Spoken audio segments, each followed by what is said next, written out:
Testemunhos para a Igreja, volume 3, capítulo 34.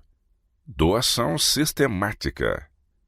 Se todos que Deus tem abençoado com as riquezas da terra tivessem obedecido seu plano, dando fielmente 1/10 de todo o seu rendimento, e se eles não retivessem suas ofertas de pecado e suas ofertas de gratidão, a tesouraria estaria constantemente abastecida. A simplicidade do plano de doação sistemática não diminui seus méritos, mas exalta a sabedoria de Deus e seu arranjo. Tudo que leva o timbre divino une simplicidade e utilidade. Se a doação sistemática fosse adaptada universalmente segundo o plano de Deus e o sistema de dízimo obedecido fielmente pelos ricos, como é pelas classes mais pobres, não haveria necessidade de apelos repetidos e urgentes por recursos em nossas grandes reuniões religiosas. Tem havido uma negligência nas igrejas em manter o plano de doação sistemática, e o resultado tem sido um empobrecimento da tesouraria e uma igreja apostatada. Roubará o homem a Deus? Todavia vós me roubais e dizeis: em que te roubamos? Nos dízimos e nas ofertas. Com maldição sois amaldiçoados, porque a mim me roubais, vós e toda a nação. Trazei todos os dízimos à casa do tesouro, para que haja mantimento na minha casa, e depois fazei prova de mim, diz o Senhor dos Exércitos, se eu não vos abrir as janelas do céu e não derramar sobre vós uma bênção tal, que dela vos advenha a maior abastança. E por causa de vós repreenderei o devorador, para que não vos consuma o fruto da terra, e a vide do campo não vos será estéril, diz o Senhor dos Exércitos. E todas as nações vos chamarão bem-aventurados, porque vós sereis uma terra deleitosa, diz o Senhor dos Exércitos. Malaquias capítulo 3, versos de 8 a 12. Deus tem sido roubado nos dízimos e nas ofertas. É uma coisa terrível ser culpado de reter da tesouraria ou de roubar a Deus. Pastores que pregam a palavra em nossas grandes reuniões sentem a pecaminosidade de negligenciar devolver a Deus as coisas que lhe pertencem. Sabem que Deus não abençoará seu povo enquanto estiverem desconsiderando seu plano de doação. Procuram despertar o povo para seu dever por sermões práticos e ao ponto, mostrando o perigo e a pecaminosidade do egoísmo e da cobiça. A convicção apodera-se das mentes e o gelo do egoísmo é quebrado. E quando o apelo é feito por doações para a causa de Deus, alguns, sob a influência comovedora das reuniões, são despertados a dar. De outro modo, nada fariam. No tocante a esta classe, bons resultados têm sido obtidos. Mas, sob apelos prementes, muitos são profundamente movidos, os quais não tiveram o coração congelado pelo egoísmo. Eles têm conscienciosamente mantido seus recursos fluindo para promover a causa de Deus. Todo o seu ser é comovido pelos fervorosos apelos, e justamente aqueles que podem ter dado tudo que suas condições de vida justifiquem são os que respondem.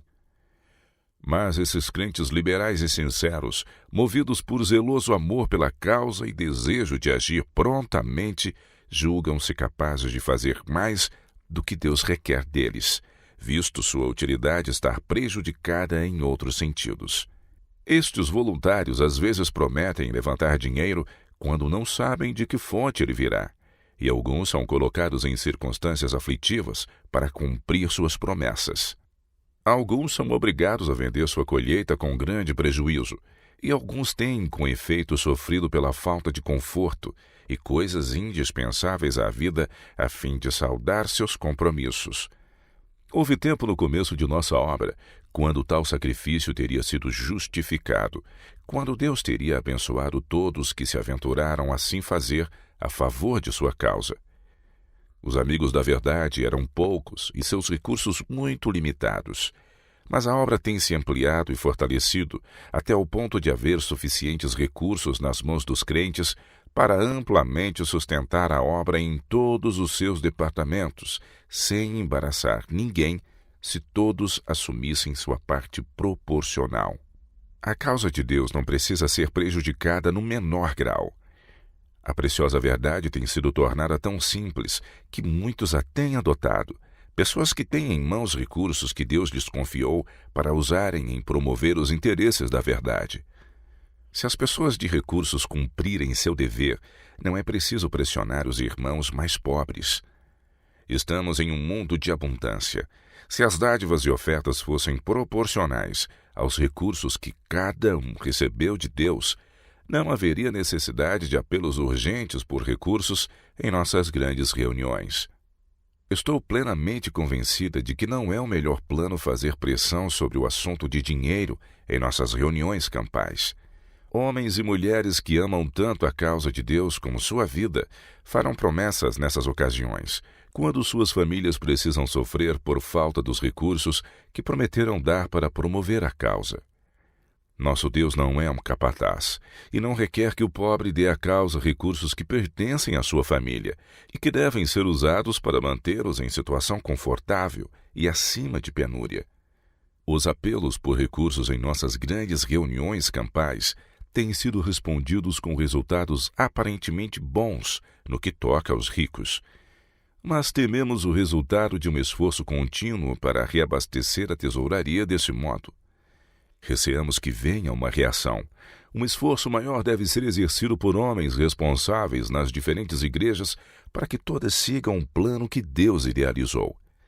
Se a doação sistemática for observada, não serão necessários nas reuniões campais os apelos urgentes por dinheiro para os vários empreendimentos. Deus traçou um plano pelo qual todos podem dar segundo Ele os tenha feito prosperar, e farão disso um hábito sem esperar por apelos especiais. Aqueles que podem fazer isso, mas que não fazem por causa de seu egoísmo, estão roubando seu Criador, que lhes outorgou recursos para investir em sua causa e promover seus interesses. Enquanto todos não observarem o plano de doação sistemática, deixarão de atingir a regra apostólica. Aqueles que ministram em palavra e doutrina devem ser pessoas de discernimento. Quando fazem apelos gerais, devem familiarizar-se com a condição daqueles que respondem a seus apelos e não permitir que os pobres assumam grandes compromissos. Depois que alguém consagrou uma certa soma ao Senhor, ele sente que é sagrada e dedicada ao uso santo. Isso é verdade, e, portanto, nossos pregadores devem estar bem informados sobre as pessoas de quem aceitam compromissos de doação. Cada membro das diferentes famílias em nossas igrejas que crê na verdade pode ter uma parte em promovê-la, adotando prazenteiramente a doação sistemática.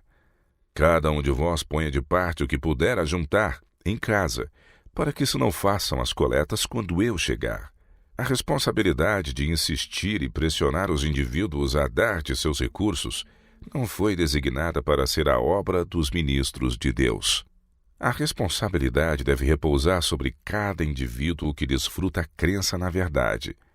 Cada um de vós ponha de parte o que puder ajuntar, conforme a sua prosperidade. Cada membro da família, do mais velho ao mais jovem, pode tomar parte nesta obra de beneficência. As ofertas das crianças podem ser aceitáveis e aprazíveis a Deus. Segundo o Espírito que anima as dádivas, será o valor das mesmas. Os pobres, seguindo a orientação do apóstolo e pondo de parte semanalmente uma pequena soma, ajudam a encher o tesouro, e suas ofertas serão inteiramente aceitáveis a Deus, pois eles fazem tão grandes sacrifícios e até maiores que seus irmãos mais ricos. O plano da doação sistemática demonstrar-se-á uma salvaguarda para toda a família contra a tentação de gastar dinheiro em coisas desnecessárias, e demonstrar-se-á uma bênção especialmente aos ricos, preservando-os de condescender com extravagâncias. Cada semana as reivindicações de Deus a cada família são levadas à mente por todos os membros que executam totalmente o plano. E ao negarem a si mesmos alguma superfluidade a fim de ter recursos que levar ao tesouro, sobre o coração foram impressas lições de valor em abnegação para a glória de Deus. Uma vez por semana cada um é posto face a face com os fatos da semana passada, o rendimento que ele poderia ter tido se tivesse sido econômico e os recursos que não possui em virtude da condescendência. Sua consciência é desperta, por assim dizer, diante de Deus, e o acusa ou louva. Ele aprende que, se quiser possuir paz mental e o favor de Deus, deve comer, beber e vestir para a sua glória. Contribuição sistemática e liberal de acordo com um plano mantém o canal do coração aberto. Nós nos colocamos em ligação com Deus, para que Ele nos use como condutos pelos quais suas dádivas possam fluir para outros. Os pobres não se queixarão da doação sistemática, porque os afeta levemente. Não são negligenciados e passados por alto, mas são favorecidos em ter parte sendo cobreiros de Cristo e receberão as bênçãos de Deus tanto quanto os ricos. No próprio processo de pôr de lado o pouco que podem poupar, estão se negando e cultivando liberalidade de coração. Estão se educando para fazer boas obras e efetivamente satisfazendo o desígnio de Deus no plano da doação sistemática, como os mais ricos que dão de sua abundância. Nos dias dos apóstolos, as pessoas iam por toda parte pregando a palavra. Novas igrejas foram levantadas. Seu amor e zelo por Cristo os levaram a atos de grande renúncia e sacrifício. Muitas dessas igrejas gentílicas eram muito pobres, mas o apóstolo declara que sua profunda pobreza abundou para a riqueza de sua liberalidade. Suas dádivas se estenderam além de sua capacidade de dar. Pessoas arriscaram a vida e sofreram a perda de todas as coisas por amor da verdade. O apóstolo sugere o primeiro dia da semana como um tempo apropriado para rever a direção da providência e a prosperidade experimentada, e no temor de Deus, com verdadeira gratidão de coração pelas bênçãos que Ele outorgou, decidir quanto, de acordo com seu plano, lhe será devolvido. É o desígnio de Deus que o exercício da doação seja inteiramente voluntário, não se recorrendo nem mesmo a apelos eloquentes para despertar simpatia. Deus ama o que dá com alegria. 2 Coríntios capítulo 9, verso 7. Ele não se agrada de ter sua tesouraria reabastecida com suprimentos forçados. O coração leal de seu povo, regozijando-se na verdade salvadora para este tempo, por amor e gratidão para com ele por esta luz preciosa, será fervoroso e ansioso por ajudar com os seus recursos para enviar a verdade a outros. A melhor maneira de dar expressão a nosso amor por nosso Redentor é dando ofertas para levar almas ao conhecimento da verdade. O plano da redenção foi inteiramente voluntário da parte de nosso Redentor. E é o propósito de Cristo que toda nossa doação seja voluntária.